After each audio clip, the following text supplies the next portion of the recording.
ವಿರ್ಪನಗೌಡ ಗೌಡ, ದೈಹಿಕ ಶಿಕ್ಷಣದ ಶಿಕ್ಷಕರು, ಅಡಿಬಾವಿ ತಾಂಡ, ತಾಲೂಕು ಲಿಮ್ಸ್, ಡಿಸ್ಟಿಕ್ ರಾಯಚೂರು. ತರಬೇತಿ ಒಂದು ದಿನದ ವ್ಯಕ್ತಿತ್ವ ವಿಕಸನ ತರಬೇತಿ ಕಾರ್ಯಾಗಾರ ರಾಯಚೂರು.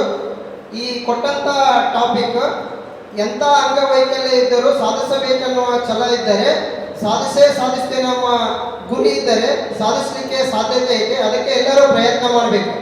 ಅದಕ್ಕೆ ಬೇರೆಯವ್ರು ನೋಡಿ, ಅಂಗವಿಕಲ ನೋಡಿ ನಾವು ವ್ಯಥೆ ಪಡೋದಕ್ಕಿಂತ ಅದಕ್ಕಿಂತಲೂ ಚೆನ್ನಾಗಿದೆ ನನ್ನ ಪರ್ಸನಾಲಿಟಿ, ಬೇರೆದನ್ನು ಕೂಡ ಸಾಧಿಸಬೇಕು ಅನ್ನೋ ಮನೋಭಾವನೆ ಇರಬೇಕು ಅನ್ನೋದು ನನ್ನ ಆಶೆ. ಓಕೆ, ಐ ಕ್ಯಾನ್ ಅಂತ ಒಂದು ಪದ ಅಲ್ಲಲ್ಲಿ ಹಾಡಲ್ಲಿ ಬರ್ತಾ ಇತ್ತು, ಹಾಗೇನು ಅನ್ನಿಸ್ತು? ಸಾಧಿಸ್ಲಿಕ್ಕೆ ಸಾಧ್ಯ ಇದೆ ಅಂತ ಅನಿಸ್ತು ಸರ್. ನಾನು ಏನೇನು ಮಾಡ್ಬೇಕು ಅನ್ಕೊಂಡಿರ್ತೀನಲ್ಲ ಅದು ಮಾಡ್ಬೋದು. I can do it anything and everything. ಈಗ 5 ಸರಿ ಐ ಕ್ಯಾನ್ ಅಂತ ನೀವು ಹೇಳ್ತೀರಿ ಫಸ್ಟ್, ಆಮೇಲೆ ಅವ್ರು ಹೇಳ್ತಾರೆ 5 ಸರಿ ಹೇಳ್ತೀರಿ. I can I can I can I can I can I can I can I can do it anything and everything. ಅವರು ಸೇರಿಸಿದ್ರು, ಒಂದು ಹೊಸ ಸೇರ್ತಾರೆ. I can. ಅರ್ಧ ಜನ, ಒಂದು 25 ಜನ ಈ ಕೈ ಎತ್ತಿದ್ರು. ಅವರೊಬ್ಬರೇ ವಿಜುವಲಿ ಚಾಲೆಂಜ್ ನಾನು ನೋಡಿರೋದು. ಇನ್ನೆಲ್ಲರೂ ಈ ಕೈ ಇದೆ. ಈಗ ತಾನೇ ಹೇಳ್ತಾ ಇದ್ದೀವಿ ಬಳಸಿ ಇರೋದನ್ನ ಅಂತ. ಕರೆಕ್ಟಾ? ಯೂಸ್ಲೆಸ್ ಒಳಗಡೆ ಹಾಕ್ಬೇಡಿ ಅಂತ. ಈಗ 5 ಸರಿ ಇನ್ನೊಂದ್ಸರಿ ಹೇಳಿ, ಎಲ್ಲರೂ ಕೈ ಮೇಲೆ ಬರ್ಬೇಕು. I can I can I can I can I can I can I can I can I can do anything and everything. Okay sir, ನೀವು ಪರಿಚಯ ಮಾಡ್ಕೊಳ್ಳಿ. ನನ್ನ ಹೆಸರು ವಿರ್ಪನಗೌಡ ಗೌಡ, ದೈಹಿಕ ಶಿಕ್ಷಣದ ಶಿಕ್ಷಕರು, ಸರ್ಕಾರಿ ಪ್ರೌಢಶಾಲೆ ಅಡಿಬಾವಿ ತಂಡ, ತಾಲೂಕು ಲಿಮ್ಸ್, ಡಿಸ್ಟಿಕ್ ರಾಯಚೂರು. 17/2/2024ನ ವ್ಯಕ್ತಿತ್ವ ವಿಕಸನ ತರಬೇತಿ ಕಾರ್ಯಾಗಾರ ರಾಯಚೂರು. ತರಬೇತಿಯನ್ನು ನೀಡತಕ್ಕಂಥ ತರಬೇತುದಾರರು ಜಯಪ್ರಕಾಶ್ ಸರ್. ಇದು ಟೇಪ್ ರೆಕಾರ್ಡರ್ ತರ ಸೌಂಡ್ ಬರ್ತಾ ಇದೆ. ನಿಧಾನಕ್ಕೆ ಹೇಳ್ಬೇಕು ಅಲ್ವಾ? ನಮ್ಮ ಸ್ನೇಹಿತರು ಒಂಚೂರು ಮೇಲೆ ಬನ್ನಿ ಹೇಳ್ತೀನಿ. ಓಕೆ, ನಾನು ಎಲ್ಲರನ್ನೂ ಕರೆಕ್ಟ್ ಮಾಡೋಕ್ಕಾಗಲ್ಲ. ಆದರೆ ಏನು ಹೇಳ್ತಿದ್ದೀನಿ ಅಂದರೆ, ಈಗ ತಾನೇ ಹೇಳಿದೆ ಇಲ್ಲಿಂದ ಮಾತಾಡಬೇಕಿಲ್ಲ. ನೀವು ಆತ್ಮೀಯವಾಗಿ ಮಾತಾಡಬೇಕಾದಾಗ ಸ್ವಲ್ಪ ನಿಧಾನಕ್ಕೆ. ಇವಾಗ ಒಂದು ಅನೌನ್ಸ್ಮೆಂಟು, ಪಿ ಟಿ ಟೀಚರು ಅವ್ರು ಯಾರೋ ಹೇಳ್ತಾರೆ, ಅವ್ರಿಗೆ ಸರಿ. ನೀವು ಯಾವ ಸಬ್ಜೆಕ್ಟು? Physical education. ಓ, ಅದಕ್ಕೆ ಹಂಗಾಗಿ ನಾನು ಅವ್ರನ್ನಂತೂ ಬ್ಲೇಮ್ ಮಾಡೋದಿಲ್ಲ. ಅವ್ರಿಗೆ ಹಂಗೆ ಹೇಳಿ ಅಭ್ಯಾಸ. ಒಳ್ಳೆ ಗುಂಡು ಬಂದಂಗೆ ಹಂಗೆ ಹೇಳ್ತಾ ಇದ್ರು, ಅವ್ರಿಗೆ ಅಡ್ಜಸ್ಟ್ ಆಗಿದೆ. ಪರವಾಗಿಲ್ಲ, ಅಡ್ಜಸ್ಟ್ಮೆಂಟ್. ಈಗ ಬೆಳಿಗ್ಗೆಯಿಂದ ಒಂದು ಸ್ವಲ್ಪ ಹೊತ್ತು ನಾವು ತರಬೇತಿ ಬಿಟ್ಟಿದ್ವಿ. ಇದುವರೆಗಿನ ನಿಮ್ಮ ಅನುಭವ, what is that feeling you have?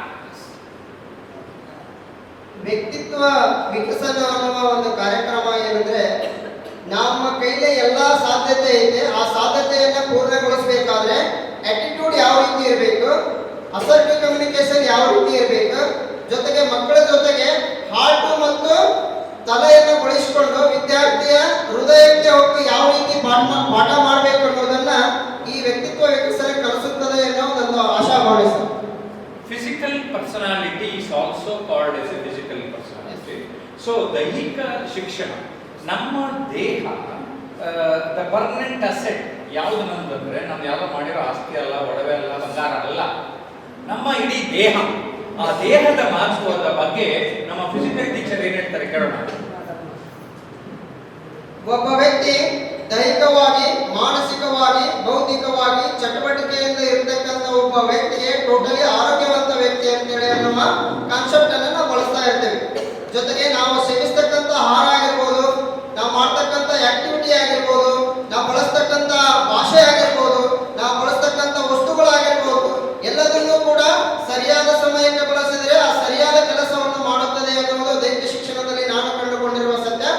ಜೊತೆಗೆ ಮಕ್ಕಳ ಜೊತೆಗೆ ನಾವು ಎಷ್ಟು ಮಟ್ಟಿಗೆ ಇನ್ವಾಲ್ವ್ಮೆಂಟ್ ಮಾಡ್ತೇವೆ, ಆ ಆಕ್ಟಿವಿಟಿಯನ್ನ ಪ್ರದರ್ಶನದ ಮೂಲಕ ಮಕ್ಕಳಿಗೆ ತಿಳಿ ಹೇಳಿದಾಗ ಆ ಪ್ರದರ್ಶನವನ್ನ 100% ಮೂಡಿಸ್ತಾರೆ ಅನ್ನುವ ಮನೋಭಾವನೆ ನಮ್ಮಲ್ಲಿ ಇರಬೇಕು. ಅದೇ ರೀತಿ ಆ ವಿದ್ಯಾರ್ಥಿಗಳಿಗೆ ಆ ಭಾವನೆ ಮೂಡುತ್ತದೆ ಅನ್ನೋ ನನ್ನ ಆಶಾಭಾವನೆ ಸರ್. Very good. ನನಗೊಂದು ಪ್ರಶ್ನೆ ಇದೆ. ನನಗೆ ಈ ದೇಹನ ತುಂಬಾ ಚೆನ್ನಾಗಿ ಇಟ್ಕೊಂಡ್ರೆ ನಮ್ಮ ಮನಸ್ಸು ಚೆನ್ನಾಗಿರುತ್ತೆ ಅಂತ ಅನಿಸಿದೆ ನನಗೆ. ನಿಮ್ಗೆ ಅನಿಸಿದೆ? Definitely sir, 100% sure sir. Okay, so ಬೇರೆ ದೈಹಿಕ ಶಿಕ್ಷಕರು ದೇಹದ ಕೆಲಸ ಮಾಡಿದ್ರೆ ಮನಸ್ಸಿನ ಕಡೆಗೆ ಉಳಿದ ಎಲ್ಲ ಶಿಕ್ಷಕರು ಕೆಲಸ ಮಾಡ್ತಾರೆ. ಅಂದ್ರೆ ಇಡೀ ಬಾಡಿ ನೀವು ನೋಡ್ಕೊಂಡ್ರೆ ನೀವು you are taking care only of this. ಅದನ್ನು ಸರಿಯಾಗಿ ನೋಡ್ಕೊಳ್ಳಿಲ್ಲ ಅಂದ್ರೆ ತುಂಬಾನೇ ಮುಖ್ಯ ಆಗ್ತದೆ. ಏನಂತೀರಿ? Yes, ಈಗ definitely. ನೀವು ಎಷ್ಟು ವರ್ಷದಿಂದ ಸರ್ವಿಸ್ ಮಾಡ್ತೀರಾ? 10 ವರ್ಷ ಆಯ್ತು. 10 ವರ್ಷದಲ್ಲಿ ನಿಮ್ಮ ಪ್ರಕಾರ ಒಂದು ದೇಹವನ್ನ ಸುಸ್ಥಿತಿಯಲ್ಲಿ ಇಡಬೇಕಾದ್ರೆ ಪ್ರತಿದಿನ ಎಷ್ಟು ನಿಮಿಷ ವ್ಯಾಯಾಮ ಮಾಡಬೇಕು? ನಮಗೆ ತರಬೇತಿಯ ಪ್ರಕಾರ ಬೆಸ್ಟ್ ಮೈ ನಾಲೆಜ್ ಪ್ರಕಾರ ವಾರದಲ್ಲಿ 3 ಅವಧಿಗಳು ಅಂದ್ರೆ 45 minute within a week 3 times 45 minute ದೈಹಿಕ ಚಟುವಟಿಕೆಯಲ್ಲಿ ಪಾಲ್ಗೊಳ್ಳುವುದರಿಂದ ವಿದ್ಯಾರ್ಥಿಯ ದೈಹಿಕವಾಗಿ ಬಲಿಷ್ಠನಾಗ್ತಾನೆ, ಜೊತೆಗೆ ಮಾನಸಿಕವಾಗಿ ಬಲಿಷ್ಠನಾಗ್ತಾನೆ, ಜೊತೆಗೆ ವಿದ್ಯಾಭ್ಯಾಸದಲ್ಲಿ ಕಾನ್ಸಂಟ್ರೇಟ್ ಬರುವಂತಹ ಚಾನ್ಸಸ್ ಇದೆ. ಅದು ನನಗೆ ಗೊತ್ತಾಗಿದೆ ಸರ್ ನನ್ನ ಸರ್ವಿಸಲ್ಲಿ. ವಾರದಲ್ಲಿ 3 ದಿನ 45 ನಿಮಿಷಗಳು. ನಾನು ಸುಮಾರು ಜನರನ್ನ ಕೇಳ್ಕೊಂಡು ಬಂದೀನಿ.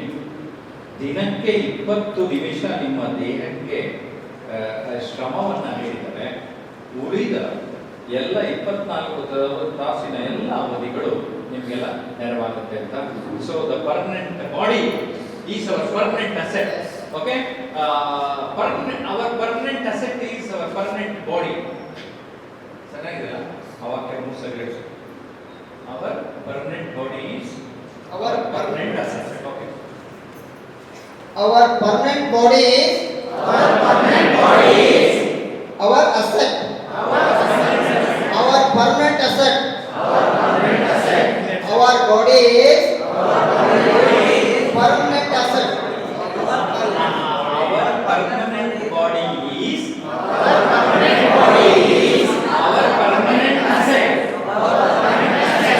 Our permanent body is our permanent asset. Our permanent body is our permanent asset. ಇವ್ರದ್ದು ನೋಡಿ ಮುಟ್ಟಿದ್ರೇನೆ ಇನ್ನೊಂದು ಸ್ವಲ್ಪ ಗಟ್ಟಿ ಕಾಣಿಸ್ತದೆ ಅಲ್ಲ. ಈಗಿನ ಮುಟ್ಟಿದ್ರಲ್ಲಿ ತುಂಬಾ ಇದ್ದಿದ್ರೆ ಇದೇನೋ ಅಷ್ಟು ಅರ್ಥ ಅನಿಸ್ತಿರ್ಲಿಲ್ಲ. ಗಟ್ಟಿ ಇದ್ದಿದ್ರಿ. ನೀವು ಮಾಡಿಸಿ ದಿನಕ್ಕೆ ಎಷ್ಟು ಗಂಟೆ ವ್ಯಾಯಾಮ ಮಾಡ್ತಾ ಇದ್ದೀರಿ? ಸರ್ ನಾವು 45 ಮಿನಿಟ್ ಎವ್ರಿ ಡೇ ಮಾಡ್ತೀವಿ ಸರ್. ನಮ್ಮ ಜೊತೆಗೆ ಮಕ್ಕಳಿಗೆ ಮಾಡಿಸ್ಬೇಕಾದ್ರೂ ಸೇರಿಸ್ಕೊಳ್ಬೇಕು ಮಾಡಬೇಕಾಗುತ್ತಲ್ಲ ನೀವು. ಅಂದ್ರೆ ವಾರದಲ್ಲಿ 3 ಥಿಯರಿ ಇರುತ್ತೆ ಸರ್, 3 ಪ್ರಾಕ್ಟಿಕಲ್ ಇರುತ್ತೆ ಸರ್.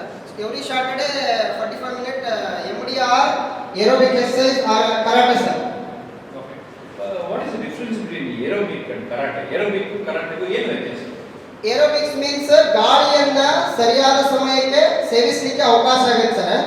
ಕರಾಟೆಯಲ್ಲಿ ನಮ್ಮ ಶಕ್ತಿಯನ್ನ ಬಳಕೆ ಆಗುತ್ತೆ ಸರ್. ಬಟ್ ಉಸಿರಾಟದ ಜೊತೆ ಮತ್ತು ತಾಳಬದ್ಧವಾಗಿ ಮಾಡ್ತಕ್ಕಂಥ ಚಟುವಟಿಕೆಗೆ ಏರೋಬಿಕ್ ಎಕ್ಸರ್ಸೈಸ್ ಅಂತ ಕರಿತೀವಿ ಸರ್. ಓಕೆ, ಈಗ ಏನೋ ಯೋಗಾಸನ ಮಾಡಿಸಿದ್ರೆ ಮಾಡಿದ್ರೆ ಒಳ್ಳೇದು ಅಂತಾರಲ್ಲ, ನಿಮ್ಮ ದೃಷ್ಟಿಯಲ್ಲಿ ಏನು ಅನ್ಸುತ್ತೆ ಸರ್? ಯೋಗ ಮಾಡುವುದರಿಂದ ವಿದ್ಯಾರ್ಥಿಯ ಮನಸ್ಸನ್ನ ಒಂದೆಡೆ ಕೇಂದ್ರೀಕರಿಸಲಿಕ್ಕೆ ಸಾಧ್ಯ ಆಗುತ್ತೆ. ಜೊತೆಗೆ ಓವರಾಲ್ ಡೆವಲಪ್ಮೆಂಟ್ ದೇಹದಲ್ಲಿರ್ತಕ್ಕಂಥ ದೈಹಿಕವಾಗಿ, ಮಾನಸಿಕವಾಗಿ, ಬೌದ್ಧಿಕವಾಗಿ, ಜೊತೆಗೆ ನಾವು ಯಾವುದೇ ಕೆಲಸವನ್ನು ಮಾಡಲಿಕ್ಕೆ ಎಷ್ಟು ಚಾನ್ಸಸ್ ಐತೆ ಯೋಗ ಮಾಡುವುದರಿಂದ ಆ ಪಾಸಿಟಿವ್ನೆಸ್ ಬರುತ್ತೆ ಸರ್ ನಮಗೆ. ಈಗ ನೀವೇನೋ ಫಿಸಿಕಲ್ ಟೀಚರು ಮಾಡ್ತಾ ಇದ್ದೀರಿ, ಆದರೆ ಬೇರೆ ಟೀಚರ್ ಇದ್ರ ಕಡೆ ಗಮನ ಕೊಟ್ಟಿಲ್ವಲ್ಲ? ಗಮನ ಕೊಟ್ಟಿದ್ದಾರೆ ಅಂತ ಅನಿಸ್ತಾ ಇದೆ ನಿಮಗೆ? ಆಧುನಿಕ ಕಾಲದ ವರ್ಕ್ ಲೋಡ್ ಒತ್ತಡದಲ್ಲಿ ಕೆಲವೊಬ್ಬರು ದೈಹಿಕವಾಗಿ ಚಟುವಟಿಕೆಯಲ್ಲಿ ಪಾಲ್ಗೊಳ್ಳದೇ ಇರ್ಬೋದು ಸರ್. ಬಟ್ ಆದ್ರೆ ಈಗ ಆಧುನಿಕ ಕಾಲದ ಜಗತ್ತಿಗೆ ಬರ್ತಕ್ಕಂಥ ಬೇರೆ ಬೇರೆ ರೋಗಗಳಿಂದ ದೂರ ಆಗಲಿಕ್ಕೆ ಎಲ್ಲರೂ ಫಿಸಿಕಲ್ ಆಕ್ಟಿವಿಟಿಯಲ್ಲಿ ತೊಡಗ್ತಾ ಇದ್ದಾರೆ ಸರ್. ತೊಡಗ್ತಾ ಇದ್ದಾರೆ ಸರ್. ನನಗೇನೋ ಡೌಟ್ ಇದೆ. ನನ್ನ ಪ್ರಕಾರ 25% ನನ್ನ ಅಲ್ವಾ. ಈಗ ಇವ್ರಿಗೆಲ್ಲ ಒಂದು ಕಿವಿ ಮಾತಾಡಬೇಕು, ಒಂದು 2 ನಿಮಿಷದಲ್ಲಿ you have to give a message for your fellow teachers. Okay, as a teacher, ನಾನು ಫಿಸಿಕಲ್ ಟೀಚರ್ ಆಗಿ ನನ್ನ ಅನುಭವದಿಂದ ಹೇಳ್ತಾ ಇದ್ದೇನೆ. ಈಗ ಮಾತು ಸ್ವಲ್ಪ ಬೇರೆ ತರ, ಅವ್ರ ತರ ಟೀಚರ್, ಆ ಟೀಚರ್ ತರ ಮಾತಾಡ್ಬೇಕು ನಿಮಗೆ. ಫಿಸಿಕಲ್ ಟೀಚರ್ ತರ ಬೇಡ, ಸ್ವಲ್ಪ ಆರ್ಟ್ ಯೂಸ್ ಮಾಡಿ. ಸ್ನೇಹಿತರೆ, ನಾನು ನನ್ನ ದೇಹವನ್ನು ಸರಿಯಾದ ರೀತಿಯಲ್ಲಿ ಬಳಸ್ಕೊತಾ ಇದ್ದೀನಿ. ನೀವು ಮಕ್ಕಳಿಗೆ ಅನೇಕ ತಾಸುಗಳ ಕಾಲ ಪಾಠ ಮಾಡ್ತೀರಿ. ನೀವು ನಿಮ್ಮ ದೇಹವನ್ನು ಸರಿಯಾಗಿ ಇಟ್ಕೊಳ್ಳದೆ ಇದ್ರೆ ಅಟ್ಲೀಸ್ಟ್ ಒಂದು 5 ವರ್ಷ ಮುಂಚೆ ಹೊರಟಾಯ್ತೀರ ಬೇಗ. ಒಂದು 5 ವರ್ಷ ಜಾಸ್ತಿ ಮಾಡ್ಕೋಬೇಕು ಅಂದ್ರೆ ಇದು ಮಾಡಿ ಅಂತ ನಮ್ಮ ಟೀಚರಿಗೆ ಪಾಠ ಮಾಡ್ತಾರೆ. ಓಕೆನಾ? ಎಸ್, ಓಕೆ, ಬಟ್ ಎಲ್ಲ ನಿಧಾನ. ಈಗ ನಾನು ಇಲ್ಲಿಂದ ಫಸ್ಟ್ ನನ್ನ ಆತ್ಮೀಯ ಸಹೋದ್ಯೋಗಿಗಳೇ, ಅಲ್ಲಿಂದ ಶುರು ಮಾಡ್ಕೊಳ್ಳಿ. ಆ ಫೀಲಿಂಗು ನಾನು ಅದಕ್ಕೆ ನಾನು ಮಾತಾಡಿ ತೋರಿಸಿದ್ದೀನಿ. ನನ್ನ ಆತ್ಮೀಯ ಸಹೋದ್ಯೋಗಿಗಳೇ, ನಿಮ್ಮ ದೇಹ ನಿಮ್ಮದು, ಅದೊಂದೇ ನಿಮ್ಮ ಪರ್ಮನೆಂಟ್ ಅಸೆಟ್, ನಿಮ್ಮ ಪರ್ಮನೆಂಟ್ ಬಾಡಿ. ಓಕೆ, ಆತ್ಮೀಯ ಸಹೋದ್ಯೋಗಿ ಮಿತ್ರರೇ, ಈ ಕಾರ್ಯಕ್ರಮದಲ್ಲಿ ಭಾಗವಹಿಸಿದಂತಹ ಪ್ರತಿಯೊಬ್ಬ ಶಿಕ್ಷಕರು ದೈಹಿಕ ಚಟುವಟಿಕೆಯಲ್ಲಿ ಪಾಲ್ಗೊಳ್ಳುವ ಅವಕಾಶವನ್ನು ಸದುಪಯೋಗಪಡಿಸಿಕೊಳ್ಳ್ರಿ. ನೀವು ನಡೀತಕ್ಕಂಥ ಕ್ಲಾಸಿನಲ್ಲಿ ನೀವು ಹೆಂಗಿರ್ಬೇಕಂದ್ರೆ ನೀವೇ ಹೀರೋ ತರ ಫೀಲ್ ಮಾಡ್ಕೋಬೇಕು. ಮೊದಲು ನೀವೇ ಹೀರೋ ತರ ಫೀಲ್ ಮಾಡ್ಕೊಂಡಾಗ ಮಾತ್ರ ನಿಮ್ಮಿಂದ ಅದೇ ರೀತಿ ಶಿಕ್ಷಕಿಯರಿಗೆ ನೀವು ಕೂಡ ಹೀರೋಯಿನ್ ತರ ಫೀಲ್ ಮಾಡ್ಬೇಕಂತ ಯಾಕಂದ್ರೆ ನಾವು ಎಲ್ಲ ಕೆಲಸವನ್ನ ಮಾಡ್ತೀವಿ ಅಂತ ಹೇಳಿದಾಗ ಮಾತ್ರ ಮುಂದೆ ವಿದ್ಯಾರ್ಥಿಗಳು ನಮ್ಗಿಂತಲೂ ಚೆನ್ನಾಗಿ ಆಕ್ಟಿವಿಟಿಯಲ್ಲಿ ಪಾಲ್ಗೊಳ್ತಾರೆ. ನೀವು ಸರ್ ಹೇಳಿದ್ರಲ್ಲ 100% ನೀವು ಆಟಿಟ್ಯೂಡ್ ಹೇಗಿರ್ಬೇಕಂದ್ರೆ 100% ನಾವು ಪೂರೈಸ್ತೀನಿ, ನಾನು ನಡೀತೀನಿ, ಮಾಡ್ತೀನಿ ಅನ್ನುವಂತ ಮನೋಭಾವನೆಯೊಂದಿಗೆ ನೀವು ಪ್ರತಿದಿನದಲ್ಲಿ ಮಾರ್ನಿಂಗ್ 20 ಮಿನಿಟ್, ಈವ್ನಿಂಗ್ 20 ಮಿನಿಟ್ ಮಕ್ಕಳ ಜೊತೆಗೆ ಪಾಲ್ಗೊಂಡು ನಿಮಗೆ ಬೇಕಾದಂತ ಆಕ್ಟಿವಿಟಿ ಏನ್ ಮಾಡ್ಬೋದು, ಏರೋಬಿಕ್ ಎಕ್ಸರ್ಸೈಸ್ ಮಾಡ್ಬೋದು, ಕರಾಟೆಯನ್ನ ಹೇಳ್ಕೊಡ್ಬೋದು, ಸಂಗೀತವನ್ನು ಹೇಳ್ಕೊಡ್ಬೋದು. ಬಟ್ ಟೋಟಲಿ ಹೆಂಗಿರ್ಬೇಕಂದ್ರೆ ನಿಮ್ಮ ಇನ್ವಾಲ್ವ್ಮೆಂಟ್ 100% ಇದ್ದಾಗ ಮಾತ್ರ ನೀವು ನಿಮ್ಮ ದೇಹವನ್ನ ಹೇಳಿದ್ರೆ ಪರ್ಮನೆಂಟ್ ಅಸೆಟ್ ಆಗಿ ಮಾಡ್ಕೊಳ್ಳಿಕ್ಕೆ ಸಾಧ್ಯ ಆಗುತ್ತೆ ಅನ್ನೋ ಒಂದು ಸಲಹೆ ಸರ್. ಈಗ ನನಗನ್ಸಿದೆ ಇವರೆಲ್ಲ ಧ್ಯಾನ ಮಾಡಿದ್ರು, ಒಂದು 5 ನಿಮಿಷ ಪಾಠ ಮಾಡೋ ಮುಂಚೆ ಧ್ಯಾನ ಮಾಡಿಸಿದ್ರೆ ನನಗನ್ಸುತ್ತೆ ಅವರು ಒಂದು ಲೆವೆಲ್ ಸೆಟ್ಲ್ ಆಗ್ತಾರೆ ಮಕ್ಕಳು ಅಂತ. ಇದ್ರ ಬಗ್ಗೆ ನಿಮ್ಮ ಅನುಭವನ ಬೆಳಕು. ಅಂದ್ರೆ ನಾವು ಹೇಳ್ತಕ್ಕಂತ ಕಾನ್ಸೆಪ್ಟಿಂಗ್ ಲೆವೆಲಿಗೆ ನಾವು ಏನಾದ್ರೂ ಅವ್ರನ್ನ ಒಂದು 10 minute or 2 minute, only 2 minute ಸಾಕು ಸರ್.